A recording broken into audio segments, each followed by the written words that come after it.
The Screenwrite is a video essay review show that critiques mainstream media franchises.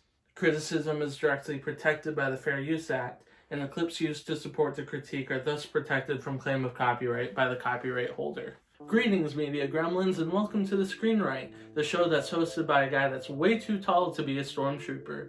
My name is Matt, and today we will be looking at Star Wars, or what today is more commonly known as Star Wars Episode 4, A New Hope. Released in 1977, A New Hope reinvented the science fiction and fantasy genres with its unique ability to capture a whole new universe, or should I say galaxy, within the confines of a screen. The movie pretty much immediately shocked the box office and the entire film industry, and if you take inflation into account, it's the fourth highest grossing movie of all time, which, believe it or not, was actually a surprise to many. Legendary director and screenwriter George Lucas actually had the film turned down multiple times before 20th Century Fox finally let him produce it. And what's even more interesting about New Hope's pitch is that it was originally intended to be an adaptation of the comic strip Flash Gordon, but after Lucas failed to purchase the rights to the franchise, he just decided to make his own version.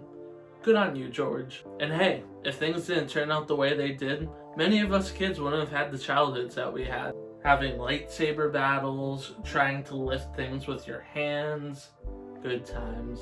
I was one of those kids, which is why I'm choosing to start the Screenwrite with the Star Wars franchise. Over the next 9 weeks, yes, you heard me, 9 weeks, we'll be going over the entire Star Wars franchise and analyzing the mise-en-scène and the writing of the 3 trilogies to date. I am choosing to omit Star Wars spin-off stories for now just because covering the entire franchise could take upwards of a year, so I'm deciding to start with the core 9 episodes for us to be able to look at other things in the near future. So with all of this in mind, buckle your seatbelts and prepare to jump to light speed, and let's see if the movie that started it all can live up to the praise that it has had for over 45 years.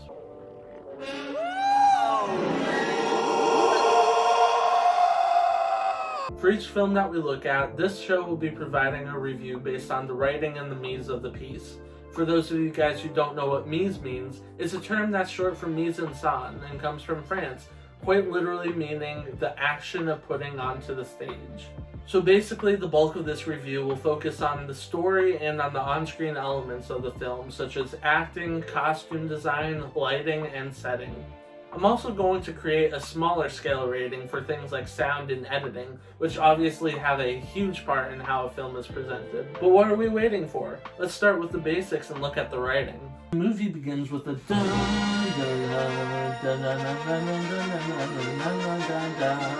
and then opens into a title crawl outlining the current state of affairs in the series. While the crawls are seen as an important staple of any Star Wars film, I don't believe enough people give it the credit it deserves for the role that it serves in the film. Rather than bore viewers with 10 minutes worth of setup and plot development, Star Wars films consistently launch into disorder. Most films follow an ABA format, or in other words, following an order, disorder, order restored format, like Speed for example. But failing to establish order early in the film actually does wonders for the entire franchise, allowing for us viewers to become more intimate with the conflict and the well-being of our protagonist. We also start on an awesome sequence where we get to see the disorder play out, with our first few scenes consisting of a short fight between soldiers of the evil Galactic Empire and those of the Rebellion Army, the capture of protagonist Princess Leia, portrayed by Carrie Fisher, and the escape of droids R2-D2 and C-3PO, who are hiding stolen plans to the Empire's battle station known as the Death Star. This short sequence brings us into our next, following R2 and 3PO as they crash down onto the desert planet Tatooine.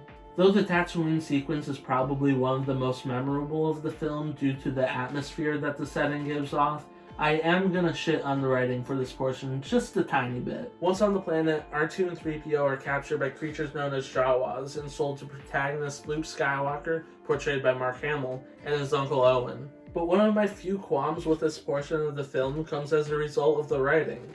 Though R2 and 3PO end up in the same location, the two unnecessarily split up immediately after their crash. The motive for the split also seems rather unjustified, with R2 heading off to find Obi-Wan Kenobi to deliver the message that Leia gave to him, and 3PO is just mad, I guess? Why doesn't R2 share that he has to find Obi-Wan? Why does 3PO think going off in the desert by himself is a good idea? I don't know. but they almost immediately wind up back together after being captured by the Jawas, so overall it just seemed pointless. Maybe I could understand character development, but I think there could have been better options. Furthermore, it's almost way too coincidental that Luke and Owen need an R2 droid and a translator droid.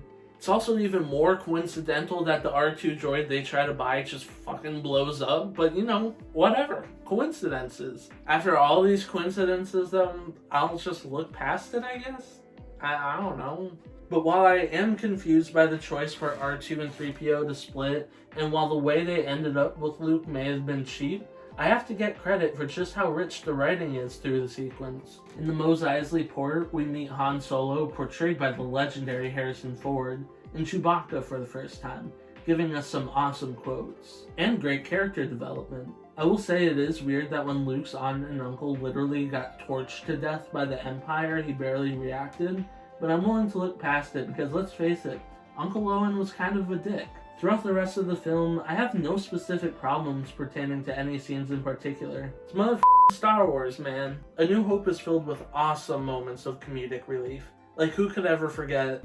Everything's perfectly all right now. We're fine. We're all fine here now. Thank you. How are you? Or... Open the blast door. Open the blast door. It may be a classic and overused tale of a damsel in distress who needs saving, but the film's complexities and the ability to connect with the viewer creates this richness that most films fail to create. There exists a genuine care for the sake of our protagonists, and catastrophic moments like the destruction of the planet Alderaan and the murder of its millions of citizens makes the situation even more dire. I could continue to rave about how much I love A New Hope's story and its rich writing, but copyright claims. So overall, my rating for writing and screenplay is 3.5 stars out of 5.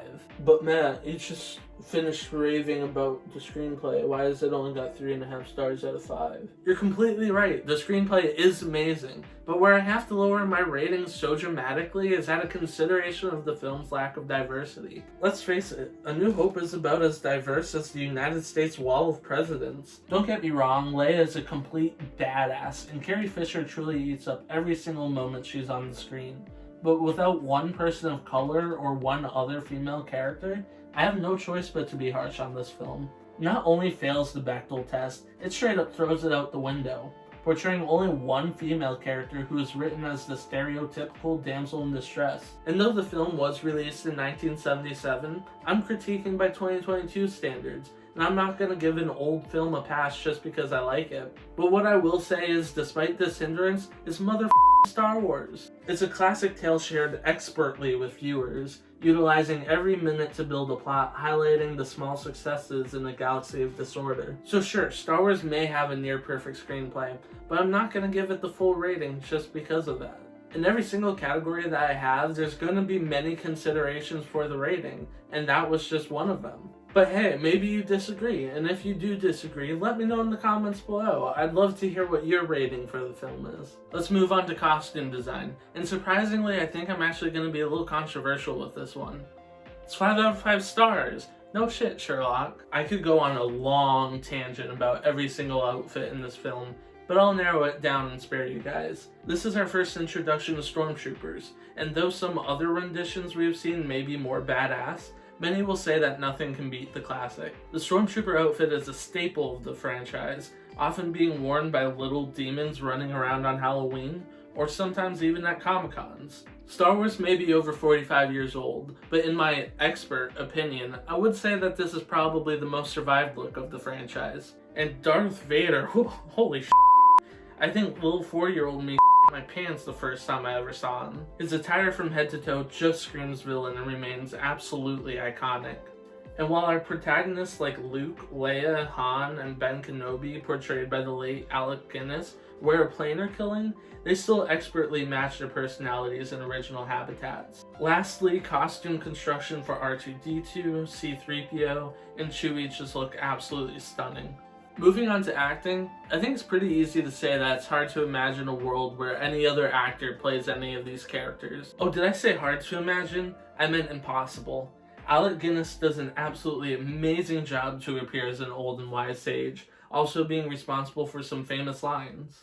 Use the Force, Luke. Guinness always knew what tone to use in all of his scenes, and I think he deserves more credit than people often give to him. But maybe why he doesn't get enough is because of the above-expert portrayal of our lead protagonists. And each actor killed their roles in their own respect. Carrie Fisher was witty with her performance, turning the damsel in distress position into a position of power. Despite being captured at the beginning of the film, she turned Leia into a strong woman who was always in control. While I do have issues with the lack of diversity in this film, I do believe that Carrie Fisher's iconic portrayal of Leia helped to pave a road in Hollywood, one that saw more female lead actors and strong female characters.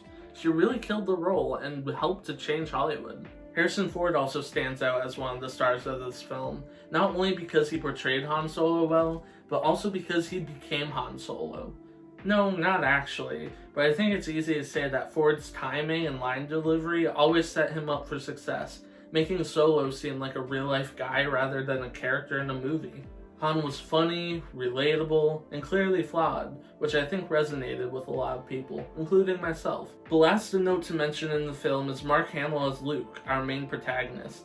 I think Mark was able to embody Luke to perfection. Though he may not be known for his funny one-liners or his dominating performances, his subtleness really shapes well with Luke Skywalker's curiosity as a kid who was cut off from the galaxy around him. As Luke grew, we felt the growth. As Luke failed, we felt the pain. It's an expert performance in its unique right, being built more on a connection to the galaxy around him. With all that being said, it's another easy 5 out of 5 stars. For today, I'm going to be lumping the setting and lighting categories together because I think in A New Hope, and for most of the Star Wars film, the two seem to complement each other really well. I'm not even going to wait until the end of my critique for this either.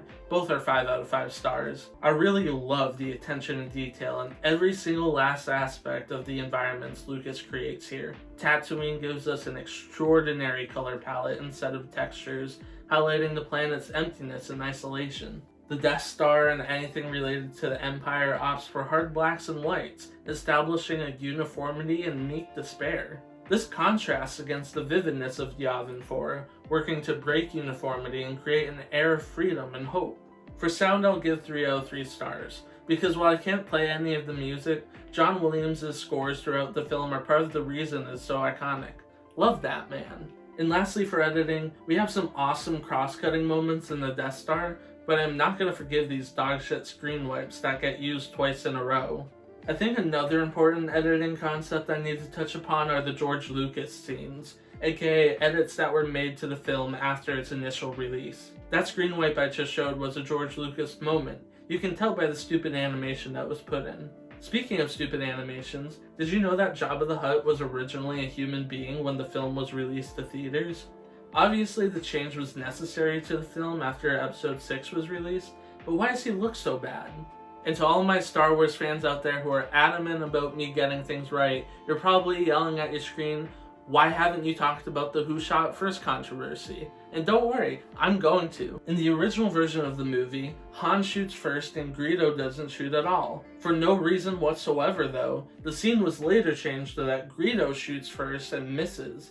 There are some funny moments that were edited in, but they're not worth the praise in my honest opinion. These awful changes make watching the 1977 version a far superior experience, drastically bringing down my rating for this category. 1 out of 3 stars. With this being said, the reviews are in, and Star Wars A New Hope has received 4.4 stars out of 5, meaning that A New Hope was also a new success. A big one at that for the film industry. Rotten Tomatoes agrees, being certified fresh at 93% on the tomato meter, or 4.65 stars out of 5. Being a critique show, I'm deciding to have a little mini award ceremony at the end of each screenwrite. I'll give the Best Costume Award to Darth Vader. Though the Stormtroopers are super memorable and super iconic, I think the greatness of the Vader costume had more of an impact on the franchise. It embodies what a villain should look like, and I love it. I'll give Best Shot to Greedo. Just kidding, that's not what that category is. I'll give Best Shot to the one on your screen. I think this image of Luke looking off with an extremely warm and saturated color palette defines the idea of hope for a galaxy in turmoil. It's just beautiful too, in all honesty. I think most would agree. Lastly, it's going to be the Best Actor category, and for A New Hope, I'll give the award to... I don't know. Harrison Ford, come and grab your prize. It was really hard for me to pick between Hamill, Fisher, and Ford, but I decided to go with Ford because of how effective he was at quickly establishing Han Solo's character. We got some awesome comedic moments like the "How are you?" and the conversation between him and Leia on the Millennium Falcon. But we also got some really rich dialogue and story moments, like his conversation with Greedo and appearance to help Luke at the end of the film. His character was always consistent and always felt real, whereas Luke and Leia had some moments where they failed to react in realistic ways, like when Luke's family died or when Leia's home was blown up. Maybe if Han knew someone who died, my decision would have been different. Star Wars A New Hope was released in 1977 and can be streamed anytime on Disney Plus or on YouTube. Because of copyright claims, I'm limited to the amount of clips that I can show you throughout the film, so I highly recommend that you go watch it when you have some free time on your own. A New Hope was met with massive praise from audiences across the world, but could a sequel in this new franchise continue to deliver on the high expectations set for it? Join me as we cover that sequel, otherwise known as Star Wars Episode 5, The Empire Strikes Back. That video will be launching next Saturday, and to get notified, just click the subscribe icon and then click the bell icon to get the notifications. You know, the normal stuff. You should also leave a like. It helps me greatly and comes at no cost to you.